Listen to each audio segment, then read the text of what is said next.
Hello दोस्तों, कैसे हैं आप सभी लोग। आई होप आप लोग बहुत अच्छे होंगे। Welcome back to learn A to Z English. और आज की इस वीडियो में हम लोग बात करने जा रहे हैं एक बहुत ही इंटरेस्टिंग टॉपिक के बारे में।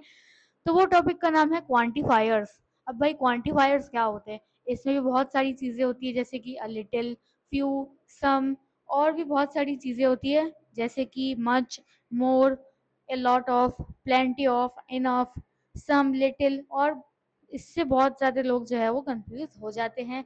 कंफ्यूज हो जाते हो तो भाई आपके लिए इतना अच्छा चैनल बनाया हुआ है learn it to that English, जिसमें आपको सारी के सारे इंग्लिश के सॉल्यूशंस मिल जाएंगे। तो आप यहाँ से इसको देख सकते हो। और अभी तक वेट कर रहे हो, अभी तक चैनल पर नए हो तो सब्सक्राइब नहीं किया तो किसका वेट कर रहे हो? सब्सक्राइब के बटन को अभी प्रेस करो। साथ ही साथ ऑल पे भी प्रेस करना, ताकि आपको मेरी सारी वीडियोस के नोटिफिकेशंस मिलते रहे। मैं ऐसी ही ग्रामर टिप्स आपके लिए लाती हूँ और कोशिश करती हूँ कि आपको इजी से इजी लैंग्वेज में बता सकूँ। बिना टाइम को वेस्ट किए लेट्स स्टार्ट, शुरू करते हैं। My name is Fatima and you are watching learn A to Z English. Let's get started. So we will master English quantifiers. ठीक है, इस वीडियो के अंदर हम लोग मास्टर करने वाले हैं क्वांटिफायर्स को। अब भाई क्वांटिफायर्स होता क्या है? इतना बड़ा नाम तो हमने सुन लिया, देख लिया, लेकिन इसका मतलब क्या होता है? आइए वो भी जान लेते हैं। स्टेप बाय स्टेप आपको बताऊंगी, बिल्कुल बारीकी से समझाऊंगी, ताकि आप किसी भी मतलब क्वांटिफायर्स को आराम से समझ सके। ठीक है, तो बस आपको वीडियो में एंड तक बने रहना है और आपको सारा क्वांटिफायर्स का जो आपका डाउट है वो आपको क्लियर हो जाएगा। So let's start. So what are quantifiers? Quantifiers क्या होते हैं? Measuring words. फर्स्ट पॉइंट है हमारा, क्या है? Measuring words. पहले मैं आपको इंग्लिश में बताऊंगी, उसके बाद आपको हिंदी में भी बताऊंगी, so don't worry. Quantifiers are special words और phrases that tell us about the number of about the amount और number of something। मतलब कि क्या होते हैं क्वांटिफायर्स? सबसे पहले क्वांटिफायर्स को मेजरिंग वर्ड्स बोल सकते हैं। ये स्पेशल वर्ड्स या फ्रेजेस होते हैं जो हमें बताते हैं कि किस चीज की कितनी क्वांटिटी या कितनी नंबर है, या किसका कितना नंबर है। ठीक है, क्वांटिटी बताते हैं बेसिकली। क्वांटिफायर्स क्वांटिटी बताते हैं। Next point is before nouns. They always precede nouns, indicating the extent or size of the noun they modify। मतलब कि क्वांटिफायर्स हमेशा नाउन के आगे लगते हैं और बताते हैं कि उस नाउन की कितनी क्वांटिटी या कितना नंबर है। ठीक है, बेसिकली यही बताते हैं। ठीक है, next point is clarity and precision. Clarity and precision, essential tools for precise communication, helping us avoid ambiguity while discussing quantities। Quantifiers का यूज करने से हमारी कम्युनिकेशन क्लियर और एग्जैक्ट होती है। ये हमें कंफ्यूजन यानी कि एम्बिजिटी से बचाते हैं जब हम क्वांटिटीज के बारे में बात करते होते हैं तब। ठीक है, तो बेसिकली हमको क्वांटिटी के बारे में ही क्वांटिफायर्स बताते हैं, उसके नाम में ये क्वांटिटी। ठीक है, तो क्वांटिफायर्स क्वांटिटी के बारे में ही बताएगा। ठीक है, next is from describing vast collection to tiny amounts, quantifiers are the backbone of numerical expression in language। क्या मतलब? चाहे हम बड़ी से बड़ी कलेक्शन डिस्क्राइब करें या छोटा से छोटा अमाउंट डिस्क्राइब करें, क्वांटिफायर्स हमेशा लैंग्वेज में नंबर्स और अमाउंट बताने की बैकबोन होते हैं। मतलब कि बैकबोन का मतलब यहाँ पे मेन जड़, या आप कह सकते हो मेन रोल कह सकते हो। ठीक है, तो मेन रोल कौन प्ले करता है? क्वांटिफायर्स ही प्ले करते हैं। आगे बढ़ते हैं और बढ़ते हैं हमारी नेक्स्ट स्लाइड की तरफ। सो नेक्स्ट स्लाइड है हमारी क्वांटिफायर्स फॉर लार्ज क्वांटिटीज। जब हम लार्ज क्वांटिटीज के बारे में बात करते हैं तब हम कैसे उनको डिस्क्राइब करेंगे यानी डिस्ट्रीब्यूट करेंगे। सो when referring to significant amounts, English offers several key quantifiers, each with specific usage rules। जब हम बड़ी क्वांटिटी या ज़्यादा अमाउंट के लिए बात करनी होती है या हम जब बात कर रहे होते हैं तो इंग्लिश में कुछ स्पेशल क्वांटिफायर्स होते हैं। हर एक एक का अपना स्पेसिफिक रूल होता है। ठीक है, अब हम एक एक करके सबके बारे में समझेंगे। तो सबसे पहला क्वांटिफायर्स होता है जो लार्ज क्वांटिटीज़ के लिए हम लोग यूज़ करते हैं। ठीक है, लार्ज क्वांटिटीज़ के लिए सबसे पहले यूज़ होता है मेनी। ठीक है, मेनी का यूज होता है। मेनी का यूज क्यों किया जाता है? एक second. Exclusively used for, okay, exclusively used with countable nouns, यानी इसको हम काउंटेबल नाउन के साथ यूज करते हैं। ठीक है, काउंटेबल नाउन्स यानी जिनको हम काउंट कर सके। For example many books. ठीक है, एग्जाम्पल के तौर पे मेनी बुक्स यानी कि बहुत सारी किताबें, और मेनी फ्रेंड्स यानी बहुत सारी दोस्त। There are many cars on the road today. आज सड़क पे बहुत ज्यादा गाड़ियां थी। एक एग्जाम्पल दे रही हूँ आपको। Next is much, employed with uncountable nouns, यानी कि ये अनकाउंटेबल नाउन के साथ यूज होता है जो गिने नहीं जा सकते। ठीक है, for example much water, much patience etcetera. अब बात कर लेते हैं थर्ड पॉइंट की, जो है अलॉट ऑफ या अलॉट्स ऑफ। हाईली वर्सलाइट जिस can be used with both countable and uncountable nouns in informal context. For example, a lot of people, a lots of sugar। इसका क्या मतलब है, ये दोनों काउंटेबल और अनकाउंटेबल नाउन के साथ यूज होते हैं और मोस्टली इनफॉर्मल इंग्लिश में यूज किए जाते हैं। For example, we have a lots of time to finish this project, हमारे पास बहुत समय है इस प्रोजेक्ट को खत्म करने के लिए। आपको सिंपली क्या याद रखना है, इस स्लाइड में हमने क्या सीखा कि मेनी जो है वो काउंटेबल के लिए यूज होता है, मच अनकाउंटेबल के लिए यूज होता है, और अ लॉट ऑफ दोनों में चलेगा। ठीक है, ज्यादा कैजुअल स्टाइल में ये होता है अ लॉट ऑफ। ठीक है, तो इस स्लाइड में हमने ये समझा लार्ज क्वांटिटीज के लिए कौन से क्वांटिफायर्स का यूज किया जाता है। अब आगे बढ़ते हैं और देखते हैं इनडेफिनाइट क्वांटिफायर्स। अब हम समझेंगे इनडेफिनाइट क्वांटिफायर्स के या फिर क्वांटिफायर्स फॉर स्मॉल क्वांटिटी। ठीक है, these versatile quantifiers are crucial for expressing unspecified quantities, primarily different in using their positive negative statement and questions। मतलब जब हम छोटी क्वांटिटी दिखानी होती है तो कुछ स्पेशल क्वांटिफायर्स यूज किए जाते हैं। ओके, तो वो ही हम अभी इस वीडियो में यानी कि इस स्लाइड में देखने वाले हैं। ठीक है, सो सम और main any use in affirmative sentences on offers और रिक्वेस्ट, यानी कि इसको हम अफर्मेटिव सेंटेंसेस में यूज करते हैं। ठीक है, और ऑफर्स और रिक्वेस्ट, यहाँ जब हम किसी से ऑफर करते हैं रिक्वेस्ट करते हैं तब भी इसका यूज किया जाता है। स्टेटमेंट क्या होगी इसकी, I have some apples in the basket. Apple में सॉरी बास्केट में थोड़े से एप्पल्स हैं, मेरे पास एप्पल्स सॉरी बास्केट में एप्पल्स है, एप्पल में बास्केट थोड़ी होते हैं। सो मेरे पास बास्केट में थोड़े से एप्पल्स हैं। ठीक है, अब ऑफर क्या करोगे, जैसे आप किसी को would you like some tea, क्या तुम कुछ चाय पीना पसंद करोगे। ठीक है, तो इस तरीके से हम ऑफर करें। और रिक्वेस्ट कैसे करेंगे भाई, तो रिक्वेस्ट कैसे करेंगे, could I have some water please, क्या मुझे थोड़ा सा पानी मिल सकता है क्या। ठीक है, तो इस तरीके से हम बोलते हैं। अब हम बात कर लेते हैं एनी की, थोड़ा सा जूम आउट कर लूँ मैं। हाँ, एनी की बात करते हैं अब। Primarily use in interrogative and negative sentences, इसका यूज हम कब करते हैं, इंट्रोगेटिव सेंटेंसेस में और नेगेटिव सेंटेंसेस में। Also applicable to both countable and uncountable nouns, इसका भी यूज आप काउंटेबल नाउन के लिए या और अनकाउंटेबल नाउन दोनों में यूज कर सकते हो, मतलब कि ऐसे नाउन जिनको आप गिन सकते हो और जिन्हें आप गिन नहीं सकते, दोनों के लिए एप्लीकेबल है।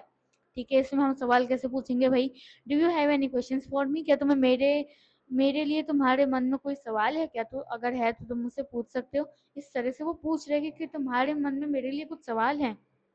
ठीक है, नेगेटिव क्या होगा, I don't have any money on me, मेरे पास खुद के लिए अब पैसे नहीं बचे हैं। ठीक है, कंडीशनल एम्प्लाइड सेंटेंस नेगेटिव मतलब कि if you have any trouble let me know, अगर तुम्हें कोई भी परेशानी हो तो प्लीज मुझे बताना, मैं तुम्हारी हेल्प जरूर से करूंगा।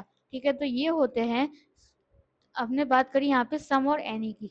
ठीक है, ओके वेट, अब हम बढ़ते हैं नेक्स्ट स्लाइड की ओर और आगे की चीजें सीखते हैं। अब हम बात करेंगे एनफ की। ठीक है, अभी तक हमने एनी और सम की बात करी, अब हम बात करेंगे एनफ की। ठीक है, so just a second. Okay, quantifiers expressing sufficiency, जब हम सफिशिएंसी की बात करते हैं तब हम कैसे यूज करेंगे। ठीक है, तो अब हम वो देखेंगे इस वीडियो के अंदर, मतलब कि इस स्लाइड के अंदर। सो quantifiers expressing sufficiency, these quantifier tell us whether the amount is just right or even more than necessary, मतलब कि ये बताता है हमको कि ये जो वो है हमारा अमाउंट है वो सही में सही भी है या फिर नेसेसरी से यानी जरूरत से बहुत ही ज्यादा है, तो वो हमको ये बताता है। ठीक है, सो these quantifier tells us whether the amount is just right or even more than necessary, मैंने बता दिया।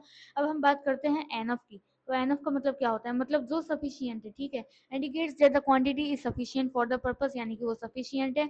Meaning as much as necessary, इसका मतलब क्या होता है, मतलब जो सफिशियंट है जितना ज़रूरी है उतना ही अवेलेबल है, और ये काउंटेबल और अनकाउंटेबल दोनों के लिए यूज़ किया जा सकता है।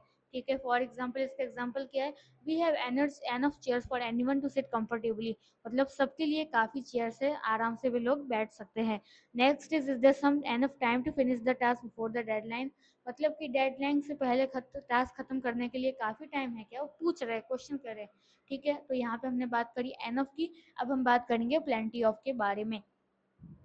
suggest an amount suggest an amount that is more than sufficient or abundant, it's so often used informally and applies to both countable and uncountable noun। क्या मतलब हुआ, मतलब जरूरत से ज्यादा या abundant यानी कि बहुत सारा जब रखा होता है ना तब हम plenty of का यूज करते हैं। For example there is plenty of food at the party so don't worry about seconds, मतलब कि पार्टी में खाना बहुत है इसलिए एक्स्ट्रा खाने की टेंशन तुम मत लो। ठीक है, नेक्स्ट ऑप्शन नेक्स्ट एग्जाम्पल है you will have plenty of opportunities to ask questions later. तुम्हारे पास बाद में क्वेश्चंस को पहुंचने के लिए, पूछने के लिए बहुत मौके होंगे, या फिर तुम्हें बहुत मौके दिए जाएंगे बाद में सवाल पूछने के। ठीक है, तो इस तरीके से ये हमने बात की प्लेंटी ऑफ और एनऑफ की। अब बात कर लेते हैं special quantifiers for countable nouns only. सिर्फ काउंटेबल नाउन के लिए कौन से क्वांटिफायर्स का यूज किया जाता है? These quantifiers specially refer to item that can be counted individually। मतलब ये quantifiers सिर्फ countable noun के लिए यूज होते हैं, मतलब ऐसे आइटम्स जो इंडिविजुअली काउंट किए जा सकते हैं। काउंटेबल नाउन जैसे chair, table, person, spoon etcetera, ये सब काउंटेबल नाउन है। तो इसमें सबसे पहले आता है several. More than two but not many, several people arrived early. क्या लिखा है यहाँ पे? कुछ लोग, यानी कि दो से ज्यादा, बहुत नहीं। ठीक है, बहुत नहीं लेकिन कुछ, या मतलब कि एक या दो लोगों की बात की जा रही है, और बहुत लोग यानी कि कुछ लोग ही जल्दी आए थे। ठीक है, several people arrived early. Next is each. Each मतलब एवरी सिंगल वन। ठीक है, हर एक। Each student received a certificate. हर एक स्टूडेंट को सर्टिफिकेट मिला या सर्टिफिकेट दिया गया। Next is both. The two of them. Both का मतलब क्या होता है? दोनों। ठीक है, एग्जाम्पल है both options are really good, यानी जो दोनों ऑप्शन है वो बिल्कुल सही है, दोनों ऑप्शन ही अच्छे हैं, इसका मतलब ये हुआ। ठीक है, नेक्स्ट इज आइदर। इधर का क्या मतलब है? वन और द अदर, या तो ये या तो वो। ठीक है, आपके पास दो ऑप्शन है, या मान लो ए या बी, तो या तो ए और ए नहीं तो बी। ठीक है, डिफेंस यूज्ड इधर पेन, मतलब डिफेंस में या तो एक पाथ यूज किया या दूसरा।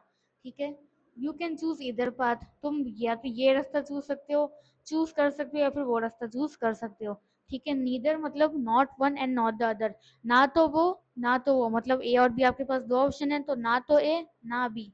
ठीक है, दोनों में से कुछ भी नहीं। ठीक है, तो neither answer is incorrect, sorry correct. दोनों में से किसी का भी आंसर सही नहीं है, या कोई भी आंसर सही नहीं है। ठीक है, next is a couple of, a small number usually to. ठीक है, इसका क्या मतलब होता है? I need a couple of days of. इसका एग्जांपल लिया मैंने, मुझे 2 दिन की छुट्टी चाहिए। ठीक है, इसमें एक स्मॉल नंबर, छोटा सा नंबर है जब हम बोलते हैं तो उसके लिए हम कपल ऑफ का इस्तेमाल करते हैं। अब बात कर लेते हैं, अभी हमने बात करी काउंटेबल नाउन की, अब बात कर लेते हैं अनकाउंटेबल नाउन की। वो कौन सी स्पेशल अनकाउंटेबल नाउन्स के लिए यूज होते हैं, वो ऐसे क्वांटिफायर्स कौन से हैं? So these quantifiers are reserved for nouns that cannot be counted individually, often referring to substances, concepts or collective masses। ये quantifiers सिर्फ uncountable noun के लिए यूज होते हैं, मतलब ऐसे नाउन जो इंडिविजुअली काउंट नहीं किए जा सकते। ये अक्सर सब्सटेंटिव कॉन्टेक्स्ट या कलेक्टिव मीनिंग को दिखाते हैं। तो अब एक एक करके देख लेते हैं वो कौन से दो या तीन जितने भी क्वांटिफायर्स है इसके लिए यूज किए जाते हैं। सबसे पहला है अ बिट ऑफ, मतलब a small amount of something, मतलब कि बहुत छोटी, स्मॉल अमाउंट ऑफ समथिंग यानी कि बहुत छोटा अमाउंट। ठीक है, could I have a little bit of butter to my toast, थोड़ा सा बटर मिलेगा मेरे टोस्ट के लिए। ठीक है, तो इस तरीके से हम बताते हैं। Next is a great deal of. इसका क्या मतलब होता है? A large amount, often use with abstract nouns. इसको हम एब्स्ट्रैक्ट नाउन के साथ भी यूज करते हैं, और इसका क्या मतलब होता है? अ लार्ज अमाउंट, बहुत ही ज्यादा बड़ा अमाउंट। ठीक है, एग्जाम्पल है इसका, ही spent a great deal of time studying for his exam.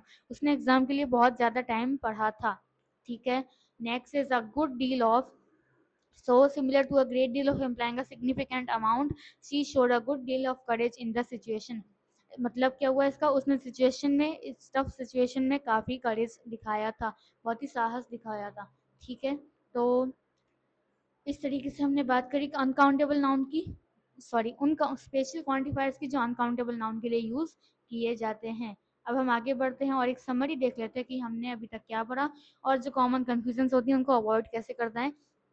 So navigating quantifiers can be tricky, but mastering these common pitfalls will boost your accuracy। Quantifiers use करते वक्त कुछ common points ध्यान में रखने से accuracy improve होती है। तो कौन से कुछ points जिनको आपको ध्यान में रखना है, एक एक करके समझेंगे।